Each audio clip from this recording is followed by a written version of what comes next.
نہ نماز قبول ہوگی اور نہ نیکی اوپر چڑھے گی۔ ارشاد نبوی صلی اللہ علیہ وآلہ وسلم ہے۔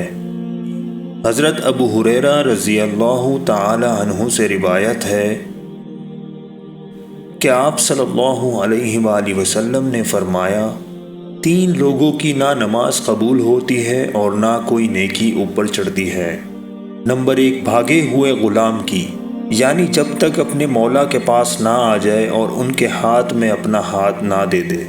نمبر 2، ایسی عورت جس سے اس کا شوہر ناراض ہو۔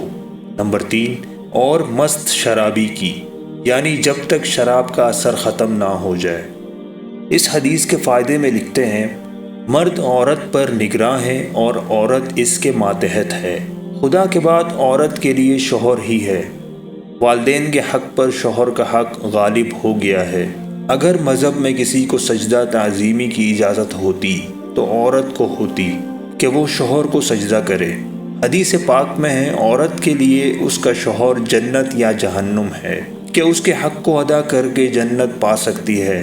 جس کا اتنا بڑا حق ہو، بھلا اسے ناراض کیسے چھوڑا جا سکتا ہے؟ پھر خدائے پاک نے جسے رفیق حیات بنایا ہو، زندگی بھر کا ساتھی اور معاون بنایا ہو، دنیاوی اعتبار سے جس کے بغیر گزارا نہیں، اسے کیسے ناراض رکھا جا سکتا ہے؟ اس لیے اگر وہ کسی وجہ سے ناراض ہو جائے، گو بلا معقول وجہ کے ہی صحیح، تو اسے یوں ہی نہیں چھوڑ دیے جائے، بلکہ اسے خوش کرنے کی کوشش کی جائے۔ اسی لیے شریعت نے تاکید کی کہ جب تک اسے راضی نہ کیا، ایسی عورت کی نہ نماز قبول ہوتی ہے اور نہ کوئی نیکی۔ اللہ پاک ہم سب کو اس حدیث کو سمجھنے اور عمل کرنے کی توفیق عطا فرمائے، آمین۔